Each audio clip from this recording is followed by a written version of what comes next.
President Rock, Dean Lefkovich, faculty, most of all, though, this fabulous graduation class of 2014. First of all, I want that red chair moved to the CTV National Newsroom. I'd love to do the news every night from there. Ça me fait beaucoup de plaisir d'être ici. C'est un grand honneur pour moi d'être parmi vous aujourd'hui. It is such an honor to receive this honorary doctorate. I'm not going to lie to you, though. I did accuse Dean Tony of asking Alex Trebek first. You know, the host of Jeopardy was also a University of Ottawa graduate. Tony assured me I was wrong. Apparently, there was some concern that he would give the entire convocation speech in the form of a question. You have just graduated from a prestigious Canadian university. What are you going to do with the rest of your life? That is probably the most stressful question rolling around in your brain right now, especially with your parents sitting within earshot. Je me souviens bien, ma graduation de l'Université d'Ottawa, il y a 26 ans. La classe a été beaucoup plus petite, mais on a eu la même question. Qu'est-ce que tu vas faire avec ta vie? I remember, in fact, so vividly when I graduated, and it wasn't too far from here. It was just over the Laurier Bridge on the lawn of Tabaret. The weather was a lot better in the 80s. Now, keep in mind, it was a long time ago, back when an apple was something you ate. There were no iPhones or iPads. The communications department had a room in the basement of the Uni Center with about 20 computers, and you had to book them in advance to type up a paper. And it was basically a communal Commodore 64. We had no laptops, no cell phones. We used to walk around with something called a Sony Walkman, and it was a tape deck that could single-handedly elevate your level of cool beyond belief. Like I said, it was a long time ago, and we were a much smaller graduating class. Nonetheless, that day, I remember so vividly, I was terrified because, as Nicoletta said, for 4 years, I knew what I was. I was a university student at the University of Ottawa, far from my hometown of Kitchener-Waterloo. I had a purpose. I was getting a degree in the arts, in communication, in the nation's capital. But that day, something suddenly was over, and I was about to embark on something that scared the hell out of me, moving back into my parents' home, living in their basement for the rest of my God-given days. Anybody share that fear here? Now, we have done a shout-out to your parents, so deserving, and your supporters here. Ils sont si fiers de vous tous et de tout ce que vous avez accompli. They're also giddy, though, at the fact that you will soon be financially independent.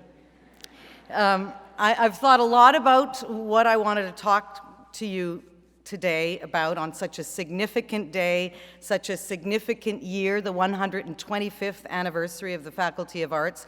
I thought about all those students who've graduated from this school over all these years, and history really is in the very fabric of the gowns that you're wearing today.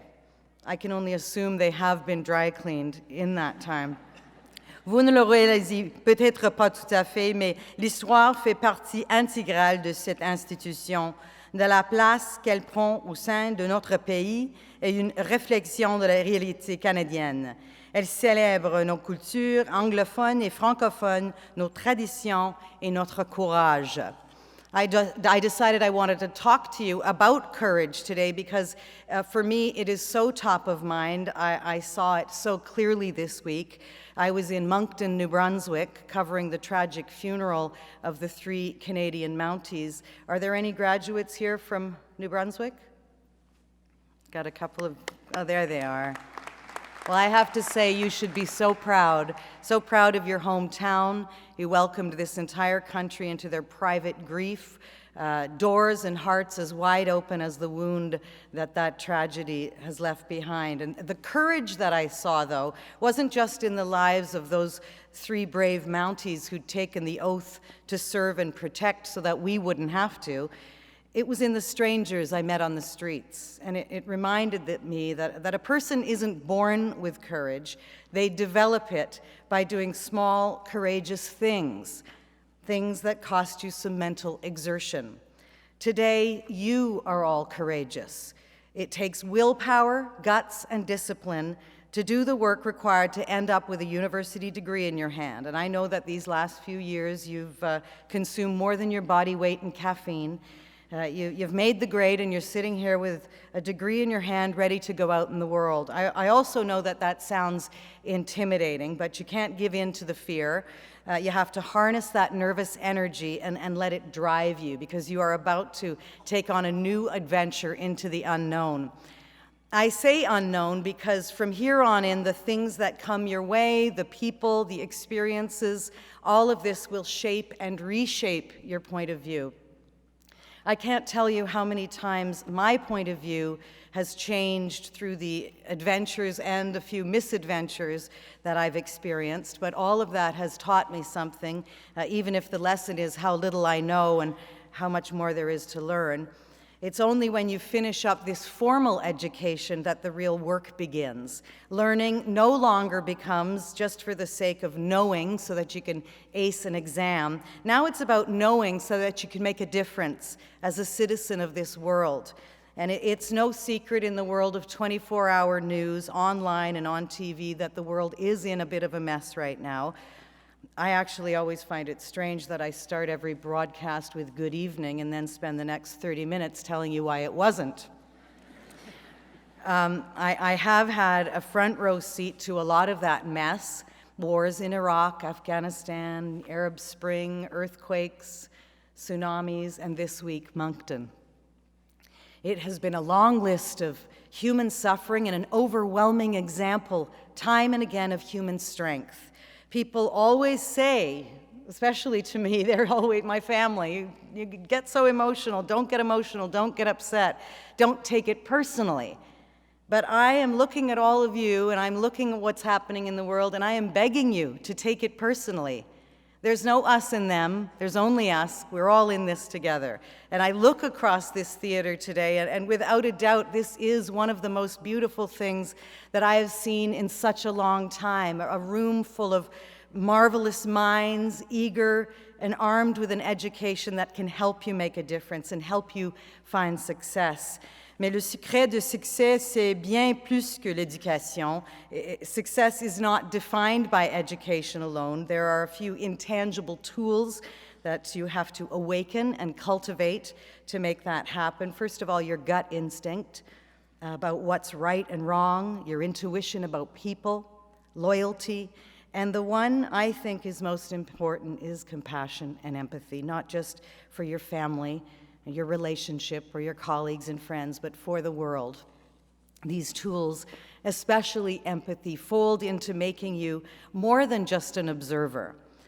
In my job, it's true, I have been privileged to spend a lot of time with some of the most inspiring yet oppressed people in this world. In the Congo, refugee camps in the Middle East, in Afghanistan, girls desperate for an education that know if they live to graduate, like you are today, it will be against all odds.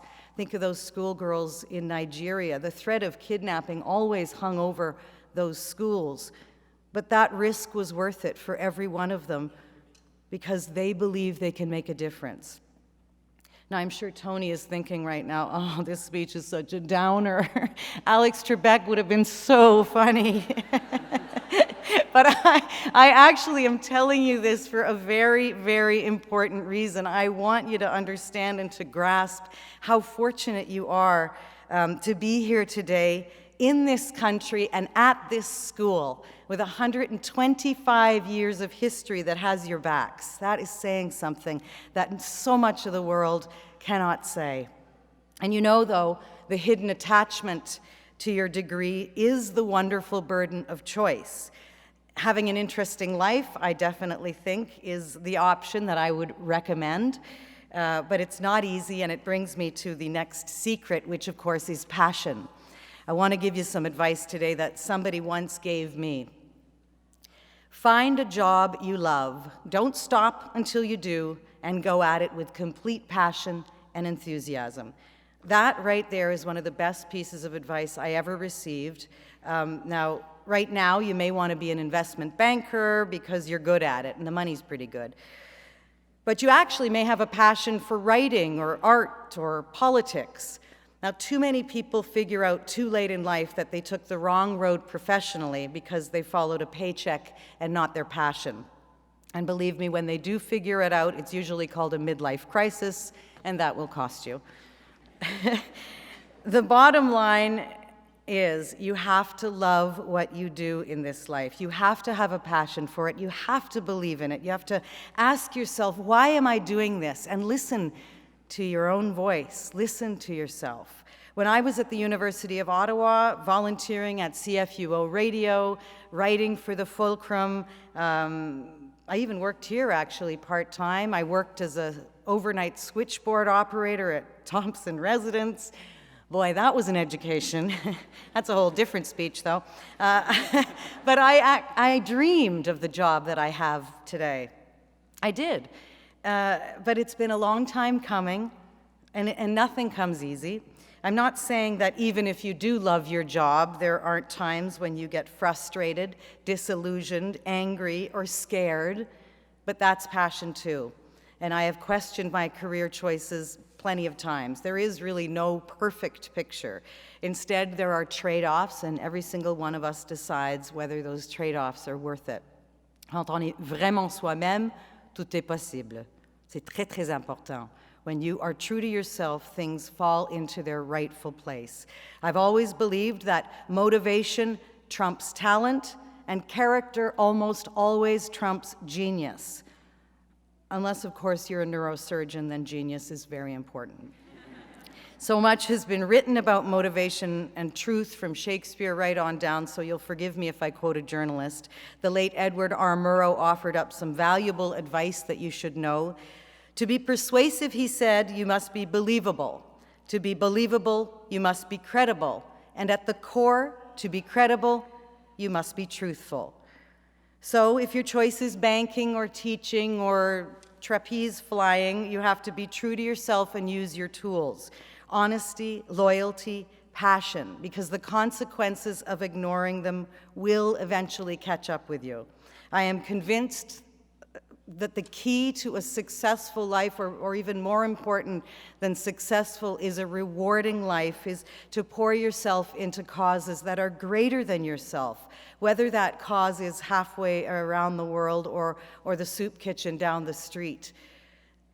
As civil rights leader Benjamin Mays once said, the tragedy in life does not lie in not reaching your goal. The tragedy lies in having no goal to reach. Well, you have reached this goal, and you should be so proud. Sois fier, vos familles sont fiers de vous. Félicitations, you've done it, and trust me, the best days of your life are still ahead of you. Congratulations.